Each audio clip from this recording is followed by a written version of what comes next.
I'm reading from Songs of Songs 1, verses 1 through 4. This is Solomon's song of songs, more wonderful than any other. Kiss me and kiss me again, for your love is sweeter than wine. How pleasing is your fragrance. Your name is like the spreading fragrance of scented oils. No wonder all of the women love you. Take me with you, come, let's run. The king has brought me into his bedroom. How happy we are for you, O king. We praise your love even more than wine. How right they are to adore you. The word is true and can be trusted. Thanks be to God.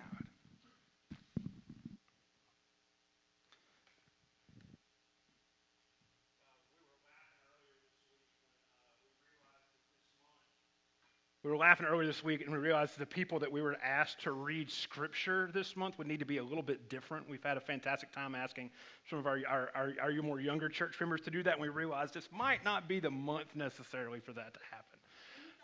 And we thought of Reagan Barnes. Reagan can read this. Reagan, it was not that bad this week, was it? Jessica Rollins is going to have it really good next week. But, I love the weird parts of the Bible. And I've always loved the weird parts of the Bible because they have this way of like shocking our system. And there's something about the shock that lets us open our mind up to things, open our mind up to places we might not be necessarily willing to. And it gets us, we get to that weird spot, we see all the weird, crazy stuff, and then we realize, oh, okay, I can understand this now. Like sometimes we need the weird in order for us to really understand what's going on. And song is like this, the perfect example of that in many different ways. You've heard me say before, if you think the Bible is boring, then you're not reading it. Like this month is going to be a great example of that. If you think the Song of Songs is weird, do you know why you think it's weird? It's because it is weird. I mean, it's racy. It makes your eyebrows turn up a little bit. Every time I do one of those like stump the pastor things with students, they're always going to ask a question about the Song of Songs. It's just going to happen. And it's there. But it also makes us think about, okay, why do we need this? Why do we want this? What good does this do? And over the last week, I realized in many ways the Song of Songs is like the Old Testament version of the book of Revelation. It's really tough to read when we don't have like a high level of like biblical literacy. There's tons of confusing stuff in it. We don't know how to interpret it. We just kind of like, it's there. I know it's there. Let's just let it be there. But Rabbi Akibi, who's a Jewish teacher living in the first century, he said this about the song. The whole world isn't worth the day the song was given to Israel. He saw it to be that important to God's people. The early church loved the book of Song of Songs, and so did the church fathers, and they wrote about it constantly. So much of the stuff that I've been reading to kind of get ready for this was written almost 2,000 years ago. They were obsessed with this book. St. Augustine is a quote that we've said a lot, we've shared on social media, it's not going to be a stranger, but he says this: our hearts are restless until they find their rest in you. This came from St. Augustine's reading and work inside the Song of Songs. But why do we need to have this conversation? Like, why do we now, today, North Louisiana, 2021, Chad, why are you telling me to make sure that I know what my kids might hear? Make sure my fourth and fifth graders have been kind of wanting to come to big church, make sure they're with the kids. Like, why are we doing all this and going to have this awkwardness? And this is why. It's because this is the beginning place, really, to have any conversation whatsoever at all about what God tells us about our bodies, about sexuality, about what it means to both follow Jesus but also to be sexual people. Like, where does that intersect? Like, the song is the place really for like that foundation to be dug out and to be poured, and for us to understand, where and why and how we stand on things. And there's a few different layers, and I've experienced this in the last 20 or 30 years, that if people have interpreted this song, and really, I feel like it's almost good for us to kind of like lay some ground groundwork before we know, like, here's a couple places that we could go, and this is why Chad is going where Chad is going on this. And so we've got a little diagram. The first one up is this. The way people, they interpret is just Christian marriage help. Now, this is what happens in churches where they're like, okay, we're going to have to talk about it sooner or later, but we really don't want to. It's going to be really, really awkward. So let's just turn it into Christian marriage help. And I've been around churches, I've been at churches, been part of churches that have done this way before, and they handle it about as delicately as doing brain surgery with a pipe. It's just, it needs delicacy, but you can't do it delicate because you're always just trying to step around some of the weird, awkward stuff. And the second way that people interpret it, and all of these are correct, but the second way is this, is they just interpret it as ancient love poetry. And it is. Like, we can look at Egyptian and Babylonian love poetry that's around this, written the same time as the Song of Songs, and it looks a lot alike. There's a kind of a standard format and template. I mean, these people groups are all living next to each other. They're going to influence each other. And so some people will just interpret it as ancient love poetry. They'll say, okay, it's ancient love poetry, so we should just read this completely as allegory, as that this is about God and his love for the church and their love for God, and this is how this works. It's correct, but it's not big enough. The third way is this. It's about holy sexuality. Okay? Holy sexuality. It's a deep theological understanding that we were created to be sexual beings, and how our desire is not just okay. Like some of those, especially the Christian marriage help, just try to say it's okay. But this is about saying it's not just okay, but desire is holy, and because your desire is holy, your desire is different. And it's not just different because we're Christians and we have some moral standard that we're upholding to. If you're waiting or you're expecting Chad to like dismantle all of that kind of stuff over the next month, I'm not going to. I'm really sorry. But this holy desire is different because we are Christians, and it's different on a completely different level because we're the adopted sons and daughters of the creating God and of Jesus Christ. And we look at our sexuality not just as something that is physically satisfying, but something that's also emotionally and spiritually satisfying.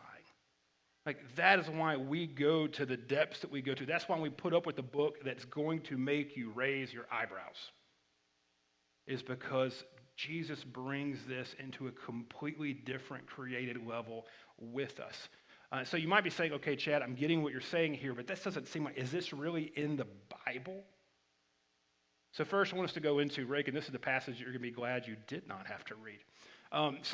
Inside of the Old Testament especially, the primary metaphor that we're used to hearing about sexuality is inside of the language of adultery and prostitution. Ezekiel 23, 1-3 is a fantastic example of where we normally read this.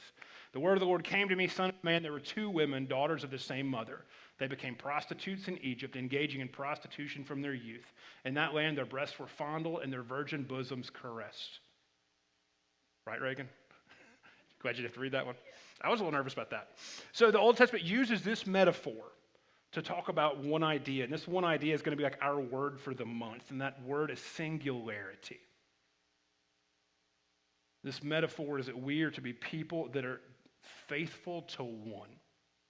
We are faithful to an ideal. We are faithful to God. We are faithful to a person, and we see faithfulness as a governing dynamic for the way that we live our lives. And it is impossible for us to live a faithful life without being faithful to one person and to this system. God is faithful to us, and we are faithful to him. Thereby, every other part of our life is built in this idea of faithfulness. That's that primary metaphor that we see being used in Scripture, singularity to one. It's deeply personal. But it's also something that is differentiating. It sets things apart. And this idea of faithfulness to this degree leads us even beyond the idea of this is just some physical thing that's going on. But it changes the way that we see life is lived. You know, the early church, I talked about this, like they were, the Song of Songs really like built up so much of their theological understanding of God's love for them, their love for God, but also how they are to direct themselves at other people. One writer said this, one of the unique things about the early church compared to Roman society was around, and also realize couple things. One, the early church grew for 300 years at a 3% rate every single year. It was exponential growth. It went from around the number of people sitting in this room right here at Pentecost to almost 40% of the Roman Empire in 30 years. And they never talked about evangelism. They talked about habits and behaviors. And what one writer said is that the early church, they gave their money to almost everyone, but had sex with hardly anyone, while the world around them gave their money to absolutely no one and had sex with hardly everyone. We see this singularity changes the way that we think about every single thing, not just our physical relationships. And you might be saying, Chad, it sounds like we're kind of reading into this a little bit too much. But I want to show you why our understanding of our physicality is at the core of who we are, of how Jesus saved us, what Jesus saved us from, and what things look like. Genesis chapter 2, verse 25 says this: Adam and his wife were both naked, and they felt no shame. Adam and his wife were both naked, and they felt no shame. The song, it's a subversive vision that reframes our understanding of singularity. It's not just this physical thing, but everything. Genesis 2:25, Adam and his wife were both naked, and they felt no shame. Sin entered into the world. Sin came in. God found Adam and Eve. Genesis 3:10, he answered, I heard you in the garden, and I was afraid because I was afraid because I was naked, so I hid. You know, we see in here this idea there's a level of personal disclosure in our relationship to understanding and showing truth. The very first time fear entered into this world, it was about our physicality. And Adam then became fearful of the Creator, afraid and scared, and his immediate response was to cover himself up.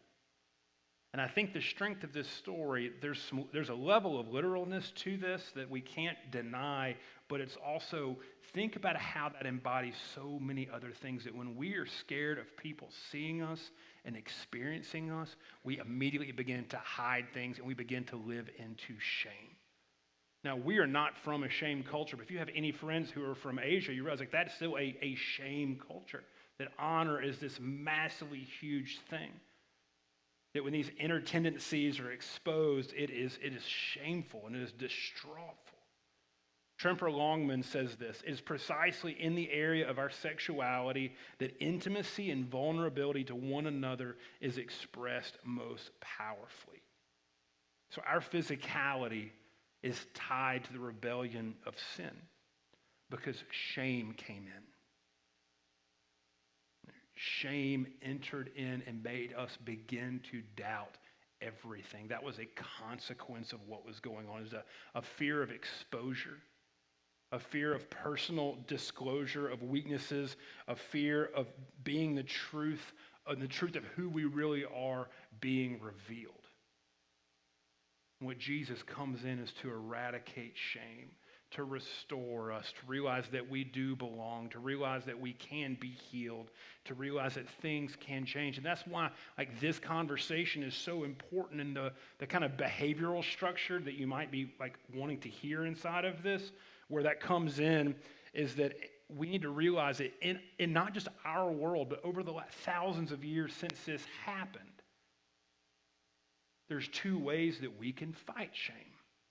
Because of the blood of Jesus Christ and because of the holiness that's offered to us, you know, we can fight shame by orienting ourselves towards holiness in our physical relationships. But we also live in a culture now that has sought to, reset the norm of shame by instead just normalizing what is shameful. By saying, well, if I do this enough and in front of enough people and with enough people, then it won't be shameful anymore because we'll all be sitting in our own shame. But this leads us to death. This is dangerous. This leads to broken relationships. This leads to a fractured way of being able to see people, how to treat people. This turns people into a commodity. This turns us into a commodity. And we're going to talk more about that later on in the next couple of weeks, but we just realized that that's the two options we have. We either engage our shame through holiness, through the restoration that Jesus offered us, or we follow the path of the world and just seek to normalize shame. And if everybody else is doing it, then I won't have to be ashamed. We see there's two ways of working this out. Our sexuality and our physicality is at the core of our creation. The very first manifestation that something was wrong involved our physicality. The first time fear entered into human creation, it was because of our physicality. But the beautiful thing in the song, this is kind of broad picture, is in the song, what we see is this. We see a man and a woman naked. Sidebar, if you read something that makes you think it sounds like something else, it probably is. We see a man and a woman naked in a garden and without shame. Do we see what this story might be trying to rewrite for us now? And the life-giving part of this is we see lapses in this story. We see fear. We see jealousy. We see yearning. We see misplaced singularity in sexual relationships. That's what we're going to talk about next week. But what the song does is it invites a healing of intimacy. And it's not something that's fully accomplished in this song, but it's on its way. And isn't that what we want to see in our own life? Not something that's fixed, but something that's on its way in an honest way, and we know where it's headed. So our time today, this teaching is literally more of an introduction to what things are. We need to kind of have a grammar to have a larger understanding of what's going on, to see a larger map. But we do meet our first two characters in the book. There's going to be three characters. We met two of them today. The first one is the woman, and she really is the big storyteller in this book. She's the one, it's wild because the song flips some gender norms in a very holy way, in the way that she is running after the man. She speaks of a very deep desire for a specific person. She is yearning for intimacy. She is indicating what she wants. She is very vocal in what she wants sometimes. And she is chasing hard after him. We also meet the women of Jerusalem, or the daughters of Jerusalem, and they kind of play a different role. You know, sometimes they're congratulating this woman on her conquest. Sometimes they're asking questions about this sort of things. But then earlier, like later on in the book, you begin seeing it. They're now arguing outside of singularity, but arguing for promiscuity. You know, when we make what's most important, we function as singular. But when we make what's the most important, the least important thing, we see it just brought down to that base level. And that's what we see these daughters of Jerusalem trying to argue with us. Hey, you can't be that good. You're really just that one person? Like there's other things out there. Like we see this interplay back and forth between them, but it's not. But this woman also serves as the metaphor for the church in many ways. Whenever we see the woman speaking, like that's the way that we should be directed towards God. And what we see is as her speech begins to be more and more singular, these women argue with her. They argue about her love. They argue about her desire. They argue, and the relationship between the woman and the daughters of Jerusalem begins to change when she has to start arguing for not just physical singularity, but for mental and for emotional singularity as well. The song's also tough because the song is poetry. Now, how many of y'all in here read poetry regularly? Okay, Jeannie does, Leah does, that's it. My hands are in my pocket right now. Do you know why we don't read poetry that regularly? Because it's kind of hard to understand. And if poetry now is kind of hard to understand, 2,500-year-old Hebrew poetry is not going to be a walk in the park. But it tells a story in the way that nothing else really can tell a story. And it needs to be done. And we need to read the song like in big chunks. You can do the whole thing probably in 20 or 30 minutes. And I've been reading it once a day for the last month. And like 5 days ago, I was like, okay, I think I understand the scope of this thing now. Like, it's just tough. Like, reading this is tough. It's okay to feel like it's tough. But this book is absolutely worth it. As one commentator put it, the song is a giant anthology of love in the Jewish tradition. And this is a very Jewish book. But it makes us stop and it makes us pay attention. It makes us look seriously in our own lives, both in how we define and understand our own personal boundaries of sexuality, as well as what we are looking towards and how we're looking towards Jesus to find a fulfilling relationship, just as we want a fulfilling relationship with other people. So to kind of start wrapping things up, we all have those dreams that we don't like in life, those dreams that scare us. Many of y'all might have had a dream where you find out at the last minute, like before finals week, that you were enrolled in a course that you didn't know about. Has anybody ever had that dream before? I did that in real life one time. But there's also like the I'm in my underwear in front of people dream, okay, or I'm naked dream. We've had this before. I did some research this week, and what's so funny is all like the dream researchers, the psychologists that really study this, what they all say is we have those dreams because we have a fear of exposure. We dream that because we don't want people to see the inside of us. We are fearful that we are going to be revealed to others in a way that they will see weakness, that they will see inadequacies, that they will see these places of shame. Almost every time I do a wedding, one of the things I say in that wedding, and I do it in the kind of premarital meetings, but I talk about it in the wedding too, is, the most intimate thing about marriage, or really any deep, deep, deep relationship is this. It's not the physical relationship you have, but it's the fact that you know each other's buttons. The most intimate thing, most intimate relationship that we have, especially with our spouse or someone like that, is that we know what can set them off, and we willfully decide to not touch that button. We willfully decide to not trigger their shame. Because let's think about it. When we get really mad about something, if at all, kind of the way the cookie crumbles, we've gotten exposed to a weakness. This book is about removing shame. So it makes us think about this. Where are we allowing shame to live in our lives? Where are we letting shame take up residence in our mind and control us? Part of reading the song and the way that we're going to read about it is to confront shame, and not just physical shame, but the way that we see shame and the way that we see Jesus is creating us to be whole.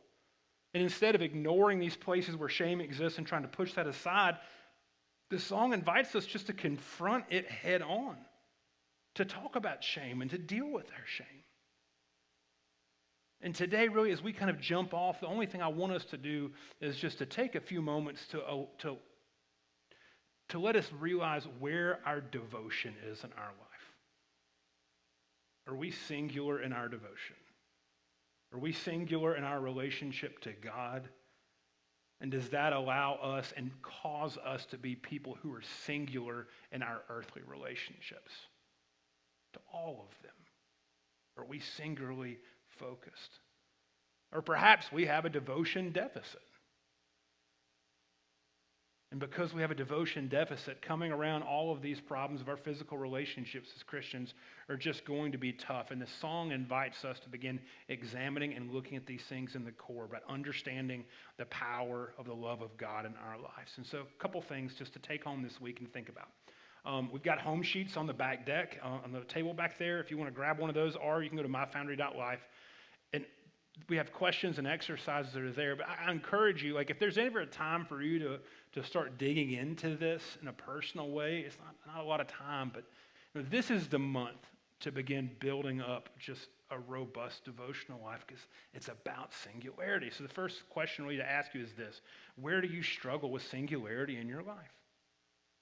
Now, we have to ask this question and answer this question is, how are we living into this vision of holy sexuality that Scripture brings up to us?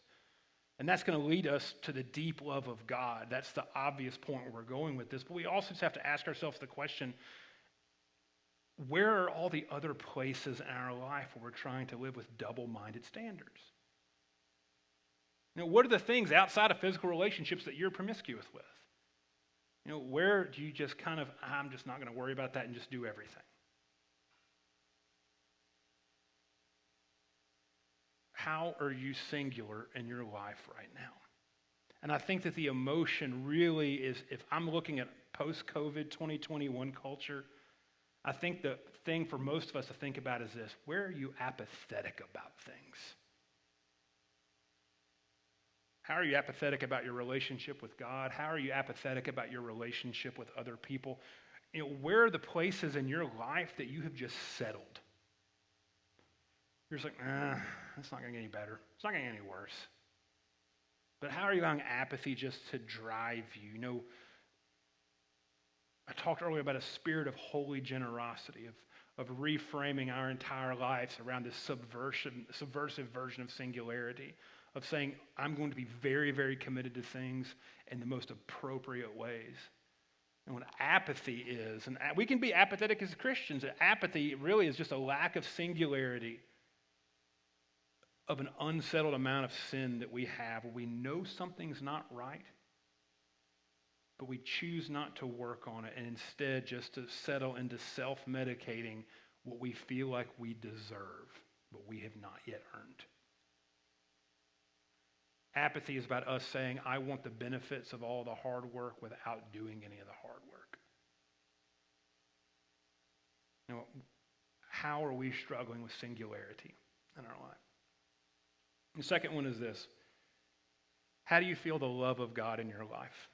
I kind of wish that we could just grab those 3 minutes Madeline talked before, how he loves us, from the live stream, and just replay those back on the screen right now. Because many times we think about how am I loving God, but the first step is really us coming to terms with how God loves us, and we respond from that place. But how have you processed God's love for you? That's where we find value. That's where we find security. That's where we find stability. Another character that we're going to meet further on in the song is the man. And in the song, that allegorical reading, that the man or the king is God. And he says some really weird things to us. That will make you feel more uncomfortable. Trust me. You're reading that, okay, this is supposed to be God. I'm supposed to be the woman. And okay, what? But God deeply, deeply, deeply loves us, and we are called to experience it in the most intimate way possible. And it is not an intimacy where we are meeting our own needs at the expense of our partner, but it's an intimacy of completely pouring ourselves out for the sake of the other, and God has done that for us. How are we processing the love of God in our lives? Are we drawing near to his heart and experiencing him as we wait on him? One of my favorite Bible verses, James 4:8. Draw near to God and he will draw near to you. When I feel out of whack or apathetic, I immediately begin to look now, and I've learned this over years and years and years. This isn't a long-standing thing in Chad's life. This is like a 2-year thing in Chad's life. Whenever I feel apathy creep in, I have learned to begin looking at how have I disconnected from this greater purpose, because I've allowed myself to be disconnected from the heart and love of the Father. It's in our court to process these things and respond to God. He has offered himself to us. It's just about us saying yes to the date. So as we begin thinking about these things, and I didn't plan this out. I wasn't thinking about this in light of what today is, but